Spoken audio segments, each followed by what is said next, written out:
नमस्कार किसान भाइयों। मैं हूं जेएल प्रजापति, परियोजना संचालक आत्मा, जिला दमोह।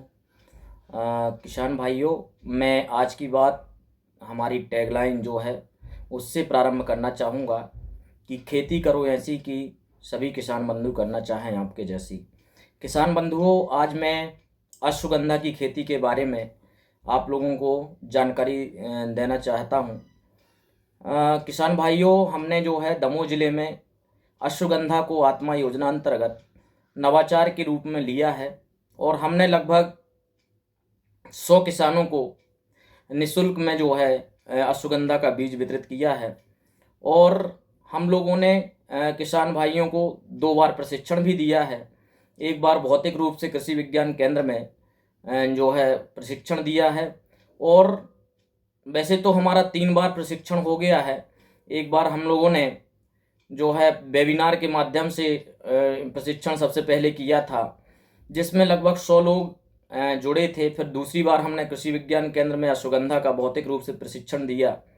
फिर तीसरी बार फिर से हमने एक वेबिनार के माध्यम से जो हमारे किसान बंधु थे, जो बीज ले गए थे, और कुछ जो है और जिन्होंने पहले प्रशिक्षण नहीं ले पाए थे, उनको हमने वेबिनार के माध्यम से जोड़ करके और उनको प्रशिक्षित किया। फिर भी यदि कोई किसान बंधु अश्वगंधा की खेती करना चाहते हैं तो उसके संबंध में जो है मैं सभी किसान बंधुओं से अनुरोध करता हूं कि आप अश्वगंधा की खेती करें। अश्वगंधा की खेती एक औषधीय फसल है और अश्वगंधा एक ऐसा पौधा है जिसका जड़ से लेकर के और उसका तना, पत्ती सब कुछ बिकता है। अश्वगंधा, जैसे कि नाम से ही आपको विदित हो रहा होगा कि अश्व मतलब होता है घोड़ा और गंधा मतलब होता है गंध। तो इसका जो नाम पड़ा है वो घोड़े के पसीने की जो गंध होती है उसकी जैसी गंध इसकी जड़ों से आती है, इसलिए इसका नाम अश्वगंधा पड़ा है। अश्वगंधा जो है बहुत ही उपयोगी जो है औषधीय फसल है। इसका उपयोग कई सारे औषधीय रूप में इसका उपयोग किया जाता है और कई सारी आयुर्वेदिक दवाइयों के बनाने के लिए इस फसल के जड़ों का, इसके तने का और इसकी पत्तियों का उपयोग किया जाता है। तो मूल रूप से जो अश्वगंधा की जो है जड़ें हैं उनका उपयोग ज़्यादा है और उनका उपयोग जो है बहुत सारी औषधीय दवाइयों को बनाने में किया जाता है। तो किसान भाइयों, इसकी खेती हम कैसे करें, इसके बारे में हम आज चर्चा करने जा रहे हैं। तो सबसे पहली बात आती है कि हम किस मिट्टी में अश्वगंधा की खेती करें और मिट्टी की फिर जो है जुताई कैसे करें, मिट्टी को कैसे तैयार करें। तो सबसे पहले हमारा जो काम है कि हम जो है अश्वगंधा के लिए किस प्रकार की मिट्टी का चयन करें। तो अश्वगंधा की फसल के लिए जो है थोड़ा सा बलुई दोमट मिट्टी की आवश्यकता होती है, जिसमें बालू हो, और दोमटिया मिट्टी जो होती है बलुई दोमट, वो इसके लिए सबसे अच्छी मानी जाती है। और यदि आपकी चिकनी मिट्टी है ज़मीन में, जो है अश्वगंधा उतने अच्छे तरीके से नहीं हो पाता है, क्योंकि अश्वगंधा एक जड़ीय फसल है जिसकी जड़ों का जो है उपयोग किया जाता है और नीचे मिट्टी में जो है इसकी जड़ें जाती हैं, 9 इंच तक की गहराई तक इसकी जड़ें जाती हैं। तो जहाँ पर कठोर मिट्टी है या काली मिट्टी है या चिकनी मिट्टी है, वहाँ पर इसका जो है उतना अच्छा उत्पादन नहीं देखा गया है। और इसके लिए थोड़ा सा भुरभुरी मिट्टी और जो है दोमटिया मिट्टी, जिसमें बलुई दोमट मिट्टी जिसको कहते हैं, बालू भी हो और उसमें चिकनी मिट्टी भी हो, दोनों प्रकार की मिट्टी का मिश्रण जिस मिट्टी में होता है उसमें यह फसल आसानी से हो जाती है। अब जो है ये तो बात हो गई मिट्टी की कि किस प्रकार की मिट्टी में हम अश्वगंधा की खेती कर सकते हैं। फिर उसके बाद आता है मिट्टी की तैयारी, मृदा की तैयारी हमें कैसे करना है। तो जैसे कि आपको पता ही है कि अश्वगंधा की खेती जो है एक जो है जड़ीय फसल है, इसकी जड़ें ज़मीन के अंदर जाती हैं। तो हमें ज़मीन को जो हम सामान्यतः जुताई करते हैं कल्टीवेटर से, उससे ना करके हमको इसमें मोल्ड बोर्ड प्लाऊ, जो पलटी प्लाऊ होता है, उससे एक बार खेत को जुताई कर देना है, ताकि जो है हमारी जो मिट्टी है वो पलट जाए, ऊपर की मिट्टी नीचे और नीचे की मिट्टी ऊपर हो जाए और काफ़ी नीचे तक हमारी जुताई हो जाएगी, तो हमारी जो फसल है वो उसकी जड़ें जो है नीचे तक आसानी से चली जाएंगी। उसके बाद जब हम जो पलटी प्लाव है उससे जुताई कर देंगे, उसके बाद आपको मिट्टी को भुरभुरा बनाना है। मिट्टी को भुरभुरा बनाने के लिए आपको रोटावेटर के माध्यम से कर सकते हो, आप कल्टीवेटर चला के कर सकते हो। तो कल्टीवेटर के पीछे पाटा बांध करके आप ढेले को छोटा कर सकते हो और रोटावेटर चला करके भी आप मिट्टी को ढेले को छोटा कर सकते हो। तो आपको जिस प्रकार से गेहूं के खेत के लिए हम खेत तैयार करते हैं, उसी प्रकार से आपको इसका खेत तैयार कर लेना है। उसके बाद इसमें जो है संभव हो तो आप क्यारी बना लें, क्योंकि गेहूं के खेत में भी हम पानी देते हैं और इसमें भी हम पानी देते हैं। तो जब हम पानी देते हैं और यदि हमारी ज़मीन समतल नहीं है और क्यारी नहीं यदि हमने बनाई है, तो एक क्षेत्र में हम देखेंगे कि ज़्यादा पानी हो जाएगा और एक क्षेत्र में कम पानी हो जाएगा। तो क्यारी आप बना लें और फिर उन क्यारियों के माध्यम से पानी देना है। क्यारी बनाने के बाद उसके बाद फिर बात आती है बीज की बुवाई की। तो अश्वगंधा का जो बीज है उसकी जो मात्रा है वो लगभग 5 से 7 किलो प्रति एकड़ लगती है। तो किसान भाइयों, आपको बीज को सबसे पहले उपचारित करना है। बीज को उपचारित करने के लिए आप जो है 2 किलो गोबर, 2 किलो गौमूत्र को 10 लीटर पानी में मिला लें। उसमें 2 ढक्कन नैनो डीएपी की मिला लें। 2 ढक्कन का मतलब ये है कि 50 ml आपको नैनो डीएपी उसमें मिला लेना है। और आपका जो बीज है उसको रात भर के लिए उसमें डुबो कर रखना है। इससे होगा क्या कि अश्वगंधा की जो बीज होता है उसमें सुषुप्तावस्था पाई जाती है, उसमें डोरमेंसी पाई जाती है। तो ये डोरमेंसी को तोड़ने के लिए ये जो है रात भर यदि हम बीज को भिगो कर रखेंगे तो अश्वगंधा की जो सुषुप्तावस्था है वो सजीव अवस्था में आ जाता है और उसका अंकुरण फिर जल्दी हो जाता है। इस क्रिया को एक्सीलरेशन भी कहा जाता है।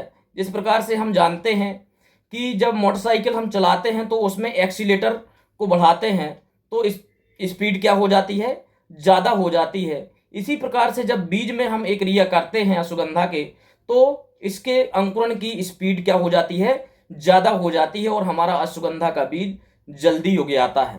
अब हमने बीज को उपचारित कर लिया। रात भर के लिए हमने 2 किलो गोबर और 2 किलो गौमूत्र और 50 ml जो है नैनो डीएपी में डाल करके और फिर रात भर के लिए हमने उसको बीज को डुबो दिया। और उसके बाद सुबह जो है छायादार स्थान में इसको फिर सुखाते हैं और इतना सुखाते हैं कि बहुत ज़्यादा ना सूखे, थोड़ा थोड़ा नमी बनी रहे।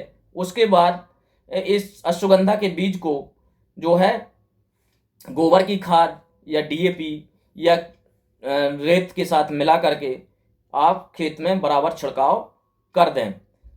छिड़काव करने के बाद आपको ये ध्यान रखना है कि इस अश्वगंधा का बीज को हमें छिटकवा पद्धति से बोना है, छिटक करके बोना है। जिस प्रकार से हम राई सरसों का बीज बोते हैं, तिल का बीज बोते हैं, इसी प्रकार से हमको अश्वगंधा का बीज बोना है। इसके बाद लेकिन कोई भी क्रिया नहीं करनी है। बुवाई के बाद ना तो आपको कल्टीवेटर चलाना है और ना सीड्रिल चलाना है, ना रोटावेटर चलाना है। बुवाई के बाद यदि आपने ये सब चला दिया तो आपका बीज जमीन के अंदर काफ़ी गहराई तक पहुंच जाएगा और फिर आपके बीज का अंकुरण नहीं होगा। इसलिए किसान बंधुओं, आपको बीज को छिड़काव करने के बाद आपको सिर्फ और सिर्फ पानी चलाना है। आपको बीज को छिड़काव करने के बाद खेत में पानी देना है। पानी आप स्प्रिंकलर पद्धति से भी दे सकते हो और आप पाइप पद्धति से भी दे सकते हो। यदि पाइप पद्धति से आप देते हैं तो आपको क्यारियाँ बनाना आवश्यक है, ताकि जो है एक क्यारी में पानी दें, उसके बाद दूसरी क्यारी में, उसके बाद अन्य क्यारियों में, जिससे ज़्यादा पानी जो है हमारा एक ही जगह पर नहीं भरा रहे और सारी खेत में जो है एक सा पानी पहुंच जाए। यदि आप स्प्रिंकलर से सिंचाई करते हो तो शुरू में जो है आप स्प्रिंकलर से सिंचाई कर सकते हो। जब आप बीज बोने के बाद आप सिंचाई करते हैं तो स्प्रिंकलर से सिंचाई कर सकते हैं। उसके बाद आपको खेत जब सूखने लगे, 2-3 दिन हो जाएंगे, 3 से 4 दिन हो जाएंगे, तो फिर एक सिंचाई आपको फिर से करनी है। तो आप देखेंगे कि दूसरी सिंचाई करने के बाद आपका बीज जो है या तो 8-10 दिन में अंकुरित हो जाएगा। यदि अभी भी बीज अंकुरित नहीं हुआ है तो 8 दिन बाद फिर से आपको एक सिंचाई करनी है। बीज के अंकुरण के लिए कम से कम 2 से 3 बार आपको सिंचाई करनी है। और जब आप सिंचाई करते हो बीज का छिड़काव करने के बाद, तो उसमें ऊपर जो है जो ढेले हैं वो टूट करके और बीज के ऊपर आ जाते हैं, तो लगभग 0.5 सेंटीमीटर मिट्टी उसमें चढ़ जाती है। तो हमें जो है इतनी ही मिट्टी उसमें बीज के ऊपर आनी चाहिए। ज़्यादा मिट्टी यदि बीज के ऊपर आ जाएगी तो हमारा बीज अंकुरित नहीं होगा। और किसान भाइयों, अभी बहुत तीव्र गति से मौसम परिवर्तित हो रहा है और मेरा सभी किसान भाइयों से अनुरोध है कि जो भी अश्वगंधा की खेती करना चाहते हैं, अति शीघ्र आपकी खेत को तैयार करके और बीज उपचार करके और अश्वगंधा की जो मैंने प्रक्रिया बताई है बोने की, उस प्रक्रिया से आप बोनी कर दें। क्योंकि तापमान यदि निरंतर कम होता जा रहा है और यदि तापमान और कम होगा तो बीज के अंकुरण की क्षमता कम होती जाएगी, मतलब बीज उतनी जल्दी नहीं अंकुरित होगा। इसलिए ज़्यादा से जल्दी जो है इसकी जो है आपको बोनी कर देना चाहिए। इसके लिए जो तापमान की ज़रूरत पड़ती है वो 25 से 35 डिग्री सेंटीग्रेड तापमान की ज़रूरत पड़ती है। तो किसान बंधुओं, जितनी जल्दी आप बोनी कर देंगे आपका बीज उतनी ही जल्दी अंकुरित हो जाएगा। और यदि आप ज़्यादा देरी करेंगे तो बीज आपका देरी से अंकुरित होगा। तो ये हो गई बीज अंकुरण की प्रक्रिया। उसके बाद फिर आपको एक चीज़ और मैं भूल गया बीच में आपको बताने के लिए कि जब आप मोल्ड बोर्ड प्लाऊ या पलटी प्लाऊ के से जुताई करते हैं, उसके बाद फिर आपको गोबर की खाद खेत में डालना है। गोबर की खाद जितनी भी हो सके, कम से कम 1 ट्राली, 2 ट्राली, 3 ट्राली, जितनी भी ज़्यादा से ज़्यादा गोबर की खाद डालेंगे उतने ही हमारी अश्वगंधा की फसल का उत्पादन अच्छा होगा। क्योंकि गोबर की खाद मिट्टी की भौतिक दशा को सुधारता है, मिट्टी को भुरभुरा बनाता है। यदि केंचुआ खाद भी हो तो केंचुआ खाद भी आप डाल सकते हैं। 5-10 क्विंटल केंचुआ खाद डाल सकते हैं, 1 ट्राली गोबर की खाद डाल सकते हैं। और यदि आप SSP जो सिंगल सुपर फास्फेट आती है, सिंगल सुपर फास्फेट जिसको राखड़ कहते हैं, उसकी कम से कम 2 बोरी आप जुताई के पहले आप डाल दें। पलटी प्लाऊ चलाने के बाद उसके बाद जो है फिर आप जब एक खाद डाल देंगे उसके बाद फिर आप जुताई करेंगे ढेले तोड़ने के लिए, तो उसमें जो है आपस में मिट्टी में अच्छे से मिल जाएगा। और जब मिल जाएगा उसके बाद आपको फिर बीज को छिड़कना है। तो और फिर इसके बाद अतिरिक्त आपको खाद देने की ज़रूरत नहीं पड़ेगी। तो किसान बंधुओं, आपने बीज की खेत तैयार कर लिया, बीज की बोनी कर दी। बीज के बोनी करने के बाद आपने पहले दिन सिंचाई कर दी, तीसरे दिन सिंचाई कर दी और 7वें या 8वें दिन सिंचाई कर दी। इसके बाद आप देखेंगे कि 10 से 11 दिन में आपका बीज अंकुरित हो जाएगा।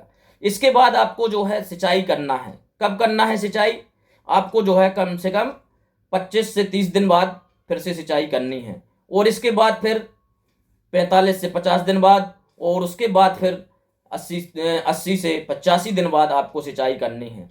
और लगभग 85 से 90 दिन बाद आपको खेत में पानी देना बंद कर देना है। आपको कोई भी पानी खेत में नहीं देना है, भले आपकी फसल किसी भी स्थिति में हो।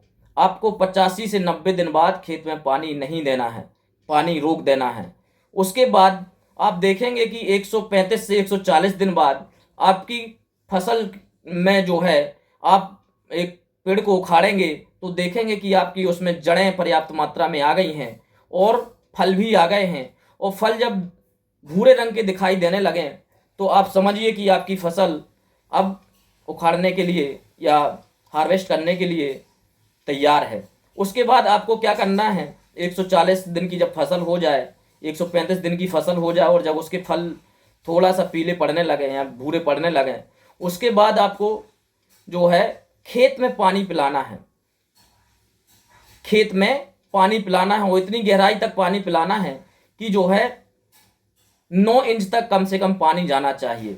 किसान बंधुओं, जब खेत को बीज को अंकुरित करने के लिए हम पानी चलाते हैं तो वो ज़्यादा गहराई तक पानी नहीं चलाना है अंकुरित करने के लिए, क्योंकि बीज ऊपर ही पड़ा हुआ है। लेकिन जब आप जो है 25 से 30 दिन बाद पानी चलाएंगे, तब आपको कोशिश करना है कि वो नीचे गहराई तक पानी जाए। और उसके बाद जब 45 से 50 दिन में सिंचाई करेंगे तो आप कोशिश करें कि आपको स्प्रिंकलर से सिंचाई करते हैं तो ज़्यादा शिफ्ट आपको चलाना, ज़्यादा घंटे की शिफ्ट चलाना पड़ेगी। और यदि आप पाइप से सिंचाई करते हैं तो आप पर्याप्त मात्रा में जो है पानी जमीन के अंदर चला जाएगा, जड़ों तक पहुंच जाएगा। और जब 80 से 85 दिन की सिंचाई करते हैं तब भी आपको ध्यान रखना है कि वो नीचे तक पानी पहुंच जाए, इतना पानी आपको देना है। इसी प्रकार से अब 85 से 90 दिन बाद आपको सिंचाई करना बंद कर देना है। उसके बाद जब आपकी फसल 135 से 140 दिन की हो जाए, उसके आपको देख लेना है कि आपकी फसल तैयार हो गई है कि नहीं हुई है। जड़ को उखाड़िए, एक जड़ को उसको देख लीजिए। और यदि खेत तैयार हो गया है आपका कटाई उखाड़े मतलब हार्वेस्टिंग के लिए, तो आपको फिर पानी देना है। वो इतना पानी गहराई तक देना है कि जड़ों तक, पूरा नीचे जड़ों तक पानी पहुंच जाए, जितनी गहराई तक जड़ें हैं। उसके बाद पानी देने के 2 से 3 दिन बाद आपको खेत की जड़ों को उखाड़ लेना है। तो आसानी से जो है जड़ें बिना किसी टूटे फूटे जो है आसानी से जड़ें जो है आप एकत्रित कर लेंगे और उखाड़ लेंगे। उसके बाद आपको जड़ भाग को अलग कर लेना है और तने भाग को अलग कर लेना है और दोनों को धुल करके आपको छायादार स्थान में सुखाना है। जड़ वाले भाग को आपको अलग सुखाना है और तने भाग वाले भाग को अलग सुखाना है। इस प्रकार से आप जो है फिर उसके बाद जड़ों की कोई ग्रेडिंग वगैरह नहीं करनी है। आप सामान्यतः छोटे डंडे से आप कूटेंगे तो जो पतली जड़ें हैं वो अलग झड़ जाएंगी और जो मोटी जड़ें हैं वो अलग रह जाएंगी। तो आपको 2 कैटेगरी में इनको बांट लेना है, मोटी जड़ें और पतली जड़ों को। और उसके बाद आपको आपकी फसल जो है बाजार में बेचने के लिए तैयार हो जाएगी। जब सूख जाएगी तो इसकी जो है ऊपर के भाग को अलग सुखा लीजिए और इसको फिर भूसा बना करके भूसा बना लीजिए और उसकी पैकिंग अलग रख लीजिए और इसको अलग रख लीजिए। दोनों के रेट अलग अलग होते हैं। और सामान्यतः जो अश्वगंधा की जड़ों का रेट होता है 20,000 से 35,000 रुपये प्रति क्विंटल तक इनकी जड़ें जाती हैं। ये लेकिन उसकी जड़ों की क्वालिटी पर निर्भर करता है कि आपकी जड़ें कितनी अच्छी हैं। और जो ऊपर वाला भाग होता है वो भी आपका जो है 1 एकड़ का लगभग 8 से 10,000 रुपये का ऊपर वाला भाग बिक जाता है। तो यदि हम बात करें कि इसमें जो है शुद्ध मुनाफा की, तो 70 से 80,000 रुपये शुद्ध मुनाफा इसमें हो जाता है लागत को काट करके। इसमें लागत बहुत ज़्यादा नहीं आती है, लागत 15 से 20,000 रुपये इसकी लागत आती है।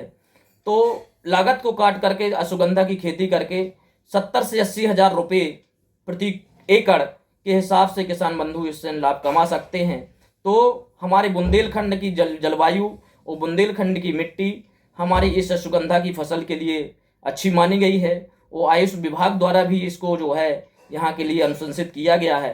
तो मेरा सभी किसान बंधुओं से यही अनुरोध है कि आप ज़्यादा से ज़्यादा मात्रा में अश्वगंधा की फसल लगाएं और अपने बुंदेलखंड और अपने दमोह जिले को एक औषधीय फसल के रूप में विकसित करें। निश्चित है कि जो है ये काम हम कर सकते हैं, चुनौतीपूर्ण है, लेकिन करने में यदि कोई ठान ले तो ये हो सकता है। और जब इतनी मात्रा में हमारे यहाँ औषधीय फसलें ज़्यादा से ज़्यादा होने लगेंगी तो यहीं फिर मंडी में भी व्यापारी इसके क्रय करने लगेंगे। अभी नीमच में एशिया की सबसे बड़ी मंडी है और नीमच हमारे मध्य प्रदेश में ही आता है। वहाँ पर हम औषधीय फसलों की विक्रय आसानी से कर सकते हैं। और यदि हम ज़्यादा मात्रा में विक्रय उत्पादन करेंगे तो वहाँ के व्यापारी सीधे तौर पर हमारे यहाँ पर आकर के और हमारे उत्पाद को खरीद लेंगे। अभी हम कोशिश कर रहे हैं कि हम व्यापारियों से आपका टाई अप करा करके आपके उत्पाद का जो है विक्रय सुनिश्चित कराएंगे। और यदि किसी किसान भाइयों को समस्या होती है किसी प्रकार की तो हमसे टेलीफोन पर भी संपर्क कर सकते हैं, हमारे कार्यालय में संपर्क कर सकते हैं। और किसान भाइयों, आपने मुझे बहुत ही धैर्यपूर्वक सुना, उसके लिए बहुत बहुत धन्यवाद। जय जवान, जय किसान, जय विज्ञान एवं जय अनुसंधान। बहुत बहुत धन्यवाद।